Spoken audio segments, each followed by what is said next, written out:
नमस्कार मेरे प्यारे विद्यार्थियों। तो आपका जो है वेदांता स्टडीज़ में बहुत बहुत स्वागत है। तो आज हम चलते हैं हमारे हिंदी पाठ्य पुस्तक क्षितिज के चैप्टर नंबर 11 यानी चैप्टर नंबर 11 जो है जिसका शीर्षक है बाल गोविंद भगत। उसके बारे में जो है आज हम विस्तार से जो है अध्ययन करेंगे, लेकिन उससे पहले जो है हम जान लेते हैं बाल गोविंद भगत जो इस पाठ का शीर्षक है उसके लेखक जो हैं रामवृक्ष बेनीपुरी, उनके जीवन परिचय के बारे में। तो जीवन परिचय में सबसे पहले हम बात करते हैं रामवृक्ष बेनीपुरी, जो इनका नाम जो है उसके बारे में कि रामवृक्ष बेनीपुरी जो है उन्होंने यहाँ बेनीपुरी क्यों लगाया है। यानी बेनीपुरी जो है एक तरह से उनका जो है गांव का नाम है, कोई इनका सरनेम नहीं, कोई इनका गांव का नाम जो है इन्होंने अपने नाम के साथ में लगाया है। तो यहाँ पे देखिए, जैसे हम जन्म परिचय, इनके जीवन परिचय में अगर हम जन्म की बात करते हैं तो वहां पे हमें देखने को मिलेगा कि इनका जो जन्म है वो बिहार के मुजफ्फरपुर जिले के बेनीपुर गांव में सन 1899 में हुआ। तो इससे पहले वाले जो कवि थे सूर्यकांत त्रिपाठी निराला, उनका जन्म भी सन 1899 में हुआ था। तो ये जो कवि हैं रामवृक्ष बेनीपुरी, इनका जन्म भी 1899 में हुआ है। तो दोनों का जो है सन जो है इनका जन्म का जो सन है वो दोनों का सेम ही है। फिर हम बात करते हैं इनके माता और पिता के निधन के बारे में। तो इनके माता पिता का निधन जो है बचपन में ही हो गया था। तो उसके बाद में जो है एक तरह से बिना अपने माता पिता के ही जो है इन्होंने अपना जीवन जो है वो आगे बहुत ही कष्टों में जो है इनका एक तरह से जीवन बीता और इन्होंने अपने जीवन में बहुत संघर्ष किए, लेकिन फिर भी जो है अब कठिनाइयों से और परेशानियों से हार ना मानते हुए ये आगे बढ़े। और फिर जो है 1920 में इन्होंने जो है एक महत्वपूर्ण कार्य किया। 1920 में गांधी जी जो थे हमारे देश के एक बहुत ही प्रसिद्ध और बहुत ही बड़े नेता रहे, जिन्होंने भारत की आज़ादी में बहुत ही बड़ा एक योगदान दिया है और भारत को आज़ाद कराने में महत्वपूर्ण भूमिका निभाई है। तो उस वक्त जो है 1920 में भारत की आज़ादी के लिए गांधी जी द्वारा राष्ट्रीय स्वाधीनता आंदोलन चलाया जा रहा था और उसी आंदोलन के अंदर 1920 में जो है इन्होंने सक्रिय रूप से भाग लिया। यानी कि जो है ये उस आंदोलन से जुड़े और इन्होंने जो है उस आंदोलन में अपनी भागीदारी दी और योगदान दिया। तो ये इनके जीवन का एक बहुत ही महत्वपूर्ण कार्य जो है इन्होंने किया। उसके बाद में बात करते हैं हम इनके देहांत की। तो सन 1968 में जो है इनका देहांत हो गया। अब हम बात करेंगे इनकी रचनाओं के बारे में। रचनाओं में देखिए यहाँ पे इन्होंने एक कहानी भी लिखी, नाटक भी लिखे, रेखा चित्र, यात्रा वृत्तांत, संस्मरण, निबंध संग्रह आदि तरह तरह की जो विधाएं हैं उन विधाओं में जो है इन्होंने लेखन कार्य किया। तो सबसे पहले जो है हम बात करते हैं इनके उपन्यास। जो इन्होंने एक बहुत ही अच्छा उपन्यास लिखा, पतितों का देश। तो ये इन्होंने जो है एक उपन्यास लिखा और इस उपन्यास में जो है इन्होंने जो है बहुत ही अच्छा जो है एक तरह से विषय वस्तु का चयन किया। बहुत ही अच्छा जो है इन्होंने इस जो उपन्यास है उसकी विषय वस्तु को लेकर के और लिखा। तो ये जो उपन्यास है ये लोगों के मन में, लोगों के दिलों में जो है अपनी जगह बना पाया। उसके बाद में है इनका कहानी संग्रह चिता के फूल। तो ये इन्होंने जो है चिता के फूल कहानी संग्रह लिखा। इसमें विभिन्न तरह की अलग अलग कहानियां हमें जो है देखने को पढ़ने को मिलती हैं। फिर हम बात करते हैं नाटक के बारे में। तो इन्होंने 2 नाटक लिखे, एक नेत्रदान और एक अम्बपाली।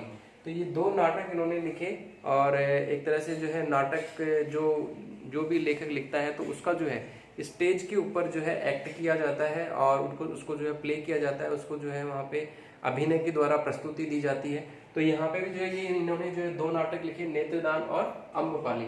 उसके बाद में रेखा चित्र, माटी की मूर्तें, यानी इन्होंने एक रेखा चित्र भी लिखा, साहित्य की विधा है रेखा चित्र भी। तो इन्होंने रेखा चित्र भी लिखा और उसका शीर्षक था माटी की मूर्तें। फिर यात्रा वृत्तांत, और यात्रा वृत्तांत में इन्होंने पैरों में पंख बांधकर, ये एक शीर्षक है, इस शीर्षक से इन्होंने जो है एक यात्रा वृत्तांत लिखा। अब हम बात करते हैं संस्मरण, जंजीरें और दीवारें। तो जैसे जैसा शीर्षक है जंजीरें और दीवारें, तो ये जरूर जो है भारत की आज़ादी से ही रिलेट रहा होगा और इसीलिए इसका शीर्षक जो है जंजीरें और दीवारें जो है यहाँ पे रखा गया है। अब हम बात करते हैं निबंध संग्रह के बारे में। तो इन्होंने जो है निबंध संग्रह में देखिए यहाँ पे गेहूं और गुलाब, वंदे वाणी विनायकों और मशाल, ये जो है 3 इन्होंने निबंध संग्रह लिखे। और इनकी अगर पूरी संपूर्ण रचनाओं की बात करें तो बेनीपुरी रचनावली के नाम से 8 खंडों में इनकी जो रचनाएं हैं वो प्रकाशित हैं और इन 8 खंडों में इनकी विभिन्न तरह की अलग अलग जो रचनाएं हैं वो हमें देखने को पढ़ने को मिलेंगी। इसके बाद हम बात करते हैं साहित्यिक विशेषताओं के बारे में। तो यहाँ पे मैंने 3 इनकी साहित्यिक विशेषताएं ली है। पहली जो विशेषता है वो है स्वाधीनता की चेतना जगाना, यानी स्वाधीनता के लिए जो है एक तरह से युवकों को प्रेरणा देना, भारत की आज़ादी के लिए जो है उनके मन में चेतना जगाना, उनको जागृत करना भारत की आज़ादी के लिए। तो ये एक इनकी महत्वपूर्ण विशेषता है, स्वाधीनता की चेतना को जागृत करना या जगाना। फिर दूसरी विशेषता है इनकी समाज देश के विकास की प्रखर भावना, यानी इनकी रचनाओं में जो है ये भारत के विकास, समाज के विकास की बात जो है अवश्य रखते हैं और ये चाहते हैं कि भारत जो है लगातार आगे बढ़ता रहे और हर क्षेत्र में जो है वो प्रगति करे। तो इस तरह से समाज और देश के विकास की जो प्रखर भावना है वो इनकी रचनाओं में देखने को मिलती है। तीसरी जो विशेषता है वो है युवकों को त्याग, बलिदान, कर्म निष्ठा की प्रेरणा देना, क्योंकि उस वक्त जो है भारत की आज़ादी के लिए अनेक स्वतंत्रता सेनानियों द्वारा प्रयास किया जा रहा था। तो इन्होंने भी अपनी रचनाओं के माध्यम से उस वक्त जो देश की जो युवा पीढ़ी थी उस युवा पीढ़ी को जागृत करने का काम किया। उस युवा पीढ़ी को जो है ये त्याग और बलिदान, कर्मनिष्ठा की उन्होंने प्रेरणा दी कि जो है हमें त्याग अगर करना पड़े हमारी वस्तुओं का तो हमें त्याग करना चाहिए, लेकिन भारत की आज़ादी के लिए जो है ये हमें भारत की आज़ादी के लिए इससे हमें पीछे नहीं हटना चाहिए। और बलिदान की अगर बात करें, अपने प्राणों का भी अगर बलिदान देना पड़े तो हमें उसमें पीछे नहीं हटना चाहिए, हंसते हंसते हमें प्राणों का बलिदान दे देना चाहिए अगर भारत की आज़ादी की बात आती है तो। तीसरा इन्होंने जो है कर्म निष्ठा की बात की कि जो है आप अपने कर्मों को बिल्कुल सही रूप से निडर होकर के करते रहिए, आपको डरने की जरूरत नहीं है, ठीक है। यानी कि आप जो है अंग्रेजों द्वारा उस वक्त बहुत तरह के अत्याचार किए जा रहे थे, लोगों को जेलों में बंद किया जा रहा था, तो इस तरह के अत्याचारों से डर करके उनको सहन करके चुप मत बैठिए, कर्म निष्ठा से अपने कर्म करते रहिए, उसका फल जो है आपको जरूर मिलेगा। फिर हम भाषा शैली की बात करते हैं। तो भाषा शैली में इन्होंने संस्कृत निष्ठ, तत्सम, तद्भव और देशज शब्दों का प्रयोग किया है, यानी कि इन्होंने जो है तत्सम और तद्भव और देशज तीनों तरह के जो शब्द हैं तीनों का उन्होंने प्रयोग किया है। देशज शब्दों की हम बात करें तो जो क्षेत्रीय भाषाओं से जो हमारे शब्द आते हैं, देशज शब्द जो हैं उनका भी उन्होंने प्रयोग किया। तद्भव शब्दों का भी प्रयोग किया, संस्कृत के जैसे जो तत्सम शब्द होते हैं उनका भी इन्होंने प्रयोग किया। तो ये इनकी भाषा शैली की एक जो है खास विशेषता रही।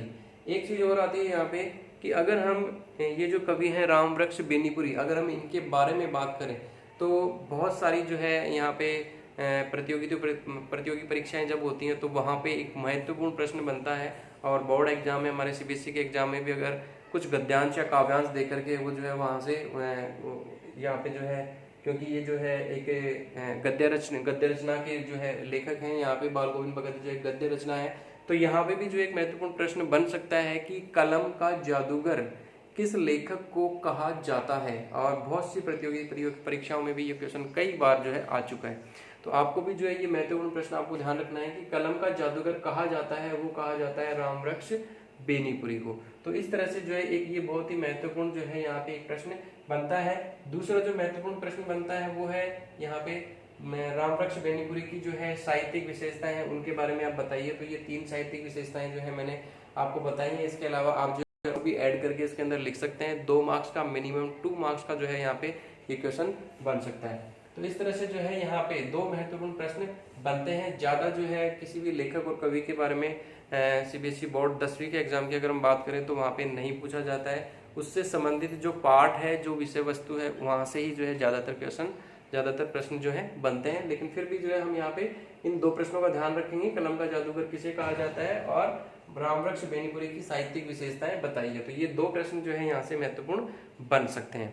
अब जो है मेरा जो नेक्स्ट वीडियो होगा उस नेक्स्ट वीडियो में हम बात करेंगे बाल गोविंद भगत, जो ये जो चैप्टर है, ये जो पार्ट है, इसका जो शीर्षक है उसकी विषय वस्तु के बारे में। और बाल गोविंद भगत जो एक व्यक्ति जो लगभग 60 साल के आसपास के जो व्यक्ति थे, तो उनके इर्द गिर्द जो है ये पाठ किस तरह से घूमता है और क्यों जो है बाल गोविंद भगत ही इस पाठ का शीर्षक रखा गया है, कोई और शीर्षक क्यों नहीं रखा गया। तो ये सारी बातें जो है हम बात करेंगे जब हम ये चैप्टर जो हम मेरे जो नेक्स्ट वीडियो है उस वीडियो में हम पढ़ेंगे। और यहाँ पे जो है लेखक रामवृक्ष बेनीपुरी से संबंधित और भी क्वेश्चन अगर आपके दिमाग में कुछ उठता है, कुछ परेशानी अगर आपको होती है, तो आप मुझे जो है जरूर कमेंट बॉक्स में लिख करके बताइए। और वेदांता स्टडीज़ के चैनल को सब्सक्राइब कीजिए, लाइक कीजिए, शेयर कीजिए। धन्यवाद।